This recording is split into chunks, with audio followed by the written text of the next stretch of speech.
In this lesson, lesson 7.1, our essential question is, repeat after me, how do you find the total value of a group of dimes, nickels, and pennies? All right, so the first thing that we're going to do is we're going to open up our workbooks to page 467. Go ahead and pause your video and get that page open to 467. All right, before we get started on this page, sorting the coins that I have given you, we're going to look at 3 different coins. The first coin that we're going to look at is a penny. And on our anchor chart, we've talked about the different characteristics of a penny. We know that a penny is a different color than the other coins. It is a copper color. We know that on the heads side of the penny that we have Abraham Lincoln.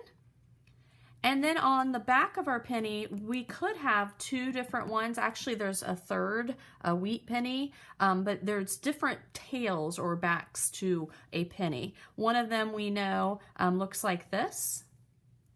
And then the other one we know looks like this with Abraham Lincoln, the Lincoln Memorial, and then Abraham Lincoln also. And we know that it is worth 1 cent. So when we count pennies, we just count them by 1. All right, the next coin that we're going to look at is a nickel. And these charts, among others, are going to be hanging in our classroom so that we can use those charts to see which coins are which. Now, a nickel has several different faces that it could have. All of the faces are the same person. They are Thomas Jefferson. So we know that a nickel has a front view of Thomas Jefferson or 2 side views of Thomas Jefferson. This one would be the oldest type of nickel that there is, but then there have been some new ones that have been issued. And then on the back of a nickel, we have Thomas Jefferson's home, Monticello. A nickel is worth 5 cents. Now it is bigger than the next coin I'm going to show you, but remember that it is only worth 5 cents. And finally, the last coin that we're going to look at in this lesson is a dime. The head side of a dime, we know, has Franklin D. Roosevelt. And then on the tail side of a dime, we have a torch, an olive, and an oak branch.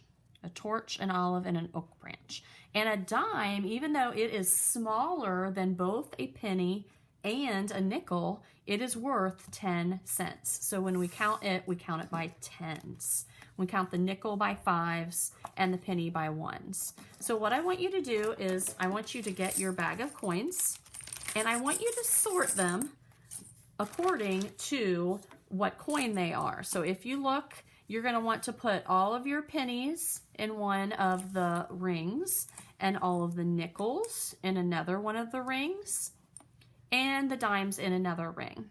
So if you look, and we talked about this in our mini lesson, again, we know that pennies are copper color. That's how we can really tell the difference. We know that nickels are bigger than the dimes and they're smooth on the edge. And we know that they have Thomas Jefferson on them. And then we know the dimes are the smallest of the 3 coins and they have a rough edge with Franklin D. Roosevelt on the face side. So after you get those sorted, then you're going to go ahead and you're going to draw these coins. You can trace them or you can just draw. So I want you see I have 3 nickels. When we draw a coin, we draw it and then we put its worth, its value inside. So nickels are worth 5. So I'm going to draw my 3 nickels and put a 5 inside. Again, you can trace it if you want.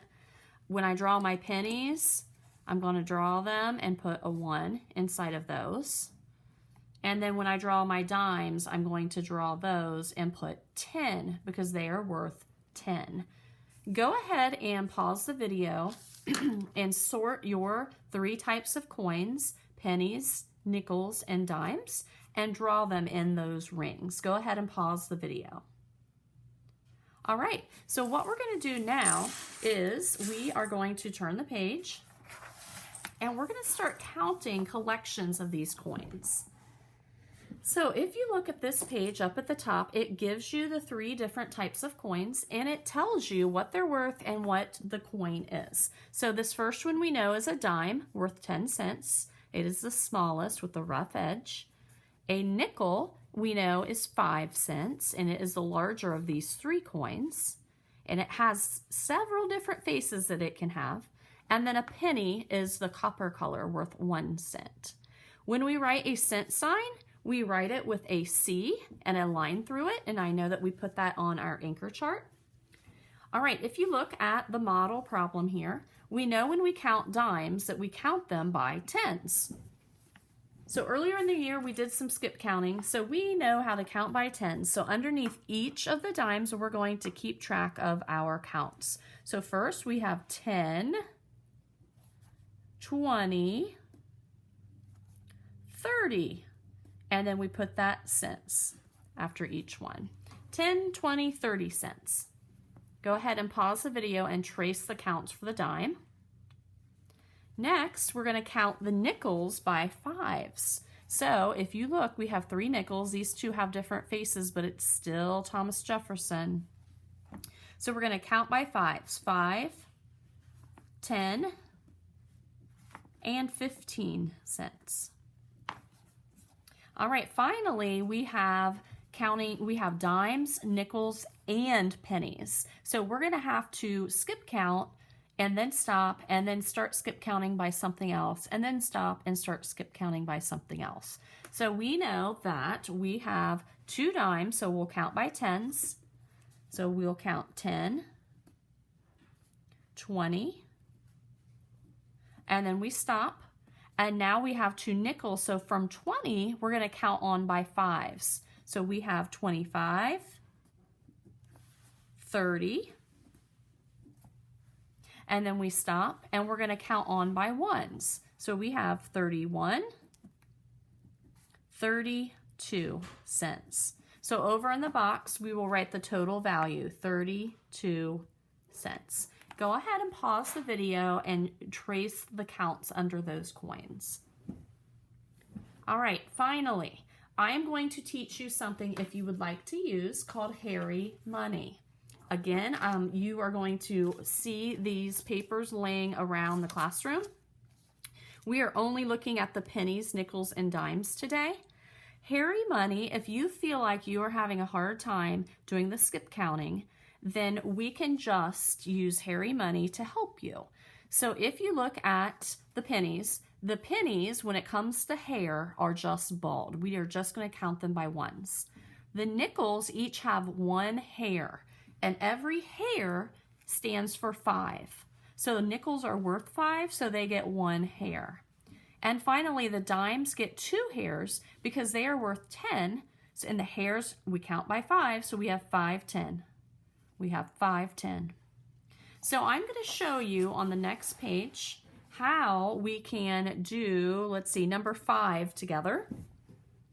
So go ahead and look at page 5. If we want to put hairs on these coins, again, we know that these 2 are dimes, or I'm sorry, these 3 are dimes. So we are going to put 2 hairs on each of those dimes because they are worth 10, 5, 10, 5, 10, 5, 10.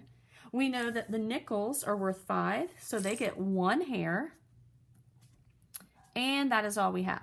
So when we count, we're going to count them by fives. So count with me. 5, 10, 15, 20, 25, 30, 35, 40, 45 cents. So I write that 45 and then my cent sign. If you want to just do the skip counting, then we can write our counts underneath. So I know that this is 10. 10 more would be 20. And then 30. And then I stop because I have a new coin. I'm going to count on from 30, counting by fives. 35, 40, 45. So if you see, I get the same amount whether I just skip count or whether I use Harry Money counting by fives. All right, go ahead and pause the video, and if you'd like to get that one done, you can do that.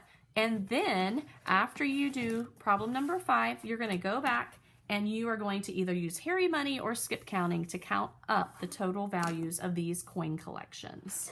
Remember to write your cent sign after the value.